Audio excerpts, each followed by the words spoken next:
राधे राधे। जय भोलेनाथ, जय माता दी। आइए मैं भागवत महापुराण कथावाचक राजकुमार मिश्र आपसे शारदीय नवरात्रि के बारे में बात करूंगा। सबसे पहले ये जानते हैं कि इसे शारदीय नवरात्रि क्यों कहा जाता है। क्योंकि आश्विन मास में शरद ऋतु का प्रारंभ हो जाता है और यह नवरात्रि आश्विन मास में मनाई जाती है, इसलिए इसे शारदीय नवरात्रि कहा जाता है। इस बार अर्थात जब हम वीडियो बना रहे हैं 2024 में उदया तिथि के हिसाब से शारदीय नवरात्रि 3 अक्टूबर 2024 से आरंभ हो रही है। इसके साथ ही शारदीय नवरात्रि का समापन 12 अक्टूबर 2024 शनिवार को हो रहा है। उदया तिथि किसे कहते हैं, इस पर भी प्रकाश डालते हैं। जिस तिथि में सूर्य उदय होता है उसे ही उदया तिथि कहा जाता है। उस दिन पूरे दिन तक वही तिथि मानी जाती है जिस तिथि में सूर्य का उदय होता है। अब आइए माता जी के 9 रूपों की चर्चा करते हैं। प्रथमम शैलपुत्री चा,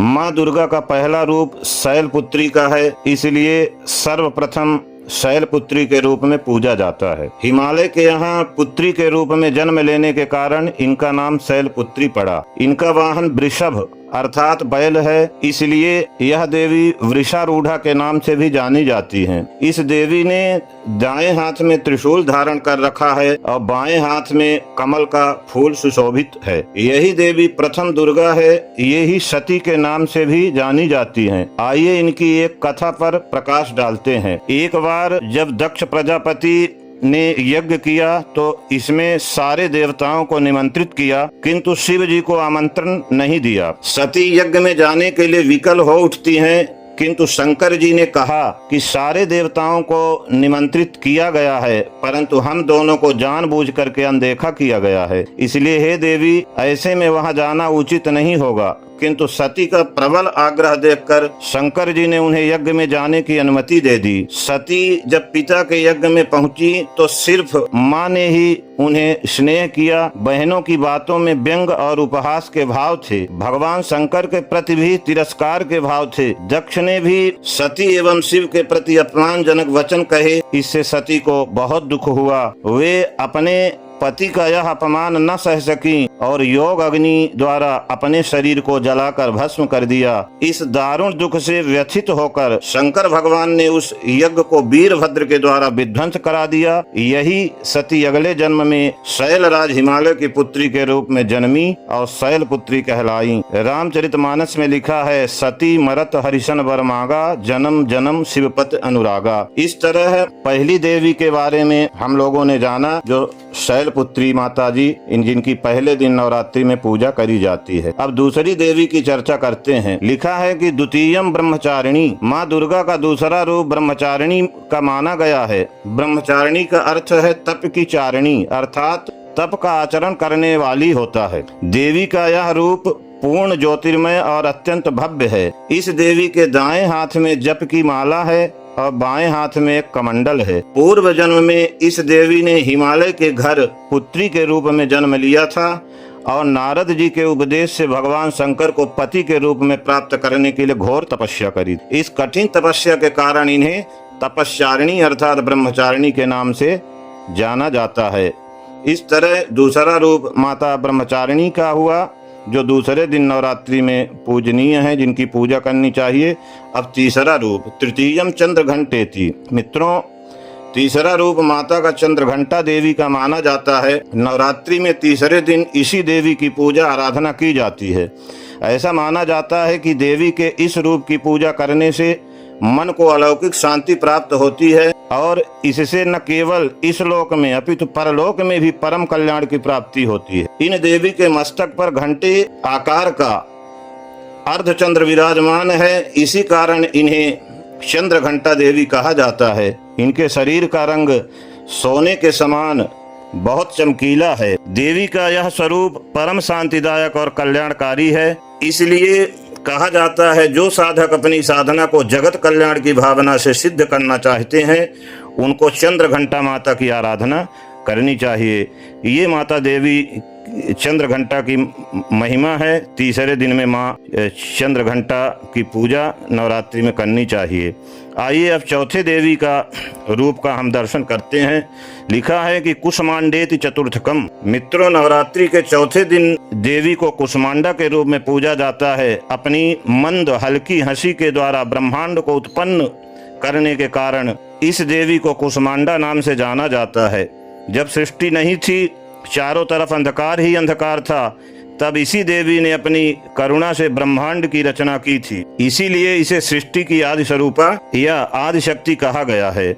इस देवी की 8 भुजाएं हैं, इसलिए अष्टभुजा भी कहा जाता है। इनके 7 हाथों में क्रमशः कमंडल, धनुष, बाण, कमल पुष्प, अमृतपूर्ण कलश, चक्र तथा गदा है।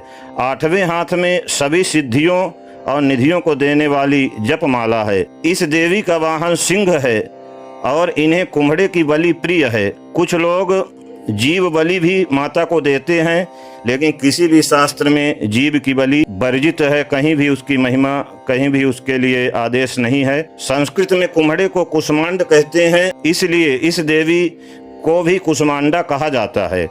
इस देवी का वास सूर्य मंडल के भीतर लोक में है। सूर्य लोक में रहने की शक्ति क्षमता केवल इन्हीं में है, इसलिए इनके शरीर की कांति और प्रभा सूर्य की भांति ही दैदीप्यमान है। इनके ही तेज से 10 दिशाएं आलोकित हैं। ब्रह्मांड की सभी वस्तुओं और प्राणियों में इन्हीं का तेज व्याप्त है। ये माता का चौथा रूप हो गया। अब हम 5वें रूप की चर्चा करते हैं। देवी पुराण में लिखा है पंचमम स्कंध मातेति। मित्रों, 5वां रूप स्कंध माता का माना जाता है। कार्तिकेय जी की का एक नाम स्कंध है और उनकी माता होने के कारण इनका नाम स्कंध माता पड़ा। इनके 4 भुजाएं हैं, जिनके एक हाथ में कमल का पुष्प। इनकी साधना से आपके सभी शत्रुओं का संहार हो जाता है। ये माता स्कंद माता 5वां रूप है, माता का 5वां, जिनको 5वें दिन पूजा किया जाता है नवरात्रि में। अब हम 6वें रूप की चर्चा करते हैं। देवी पुराण में लिखा है षष्ठम कात्यायनी तिचा। मित्रों, नवरात्रि में 6ठे दिन माँ कात्यायनी की पूजा की जाती है। इनकी उपासना और आराधना से भक्तों को बड़ी आसानी से अर्थ, धर्म, काम और मोक्ष चारों फलों की प्राप्ति होती है और उनके रोग, शोक, संताप और भय नष्ट हो जाते हैं। कई जन्मों के समस्त पाप भी नष्ट हो जाते हैं। इस देवी को नवरात्रि में 6ठे दिन पूजा जाता है। कात्य गोत्र में प्रसिद्ध महर्षि कात्यायन ने भगवती पराम्बा की उपासना की, कठिन तपस्या की। उनकी इच्छा थी कि उन्हें पुत्री प्राप्त हो। माँ भगवती ने उनके घर पुत्री के रूप में जन्म लिया, इसलिए यह देवी कात्यायनी कहलाई। इस तरह माता का ये 6वां रूप कात्यायनी का हो गया। अब हम 7वें रूप की चर्चा करते हैं। देवी भागवत में लिखा है सप्तमम काल रात्रि थी। मित्रों, माता का 7वां रूप काल रात्रि का है। नाम से ही अभिव्यक्त होता है कि माँ दुर्गा की यह 7वीं शक्ति काल रात्रि के नाम से जानी जाती है। अर्थात जिनके शरीर का रंग घने अंधकार की तरह एकदम काला है, सिर के बाल बिखरे हुए हैं और गले में विद्युत की तरह चमकने वाली माला है। अंधकार में स्थितियों का विनाश करने वाली शक्ति है काल रात। काल से भी रक्षा करने वाली यह शक्ति है। इस देवी के 3 नेत्र हैं। ये तीनों ही नेत्र ब्रह्मांड के समान गोल हैं। इनकी सांसों से अग्नि निकलती रहती है। ये गर्दभ की सवारी करती हैं।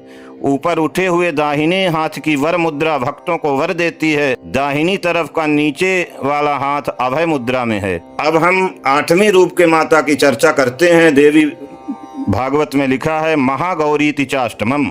मित्रों, माता का 8वां रूप महागौरी का रूप कहा गया है। एक कथा के अनुसार भगवान शिव को पति के रूप में पाने के लिए देवी ने कठोर तपस्या की थी, जिससे इनका शरीर काला पड़ जाता है। देवी की तपस्या से प्रसन्न होकर शिव जी ने इन्हें स्वीकार किया और शिव जी ने इनके शरीर को गंगा जल से धोते हुए शुद्ध किया, स्नान कराया। तब देवी विद्युत के समान अत्यंत कांतिमान और गौर वर्ण की हो जाती हैं। तभी से इनका नाम गौरी पड़ता है। माता का अंतिम रूप और 9वां रूप नवमम सिद्धदात्री चा। मित्रों, माँ दुर्गा की 9वीं शक्ति का नाम सिद्धदात्री है। ये सभी प्रकार की सिद्धियों को देने वाली हैं। नवरात्रि पूजन के 9वें दिन इनकी उपासना की जाती है। इस दिन शास्त्रीय विधि विधान और पूर्ण निष्ठा के साथ साधना करने वाले साधक को सभी सिद्धियों की प्राप्ति हो जाती है। सृष्टि में कुछ भी उन भक्तों के लिए अगम्य नहीं रह जाता है। ब्रह्मांड पर पूर्ण विजय प्राप्त करने की सामर्थ्य माँ भगवती की कृपा से भक्तों पर आ जाती है। मित्रों, इस तरह नवरात्रि के 9 दिनों के माता के अलग अलग रूपों के बारे में मैंने आपको बताया। नवरात्रि के 9 दिनों में माता के इन्हीं 9 रूपों का पूजन करना चाहिए। घर में विद्वान ब्राह्मण को बुलाकर कलश स्थापना करें और सप्तशती का पाठ कराएं एवं नवरात्रि के मध्य में किसी भी दिन अथवा अंतिम दिन में कुमारी कन्याओं को भोजन कराना चाहिए और अंतिम दिन अष्टमी या नवमी दशमी को हवन इत्यादि भी करना चाहिए। प्रेम से बोलिए जय माता दी, जय जय श्री राधे, जय भोलेनाथ।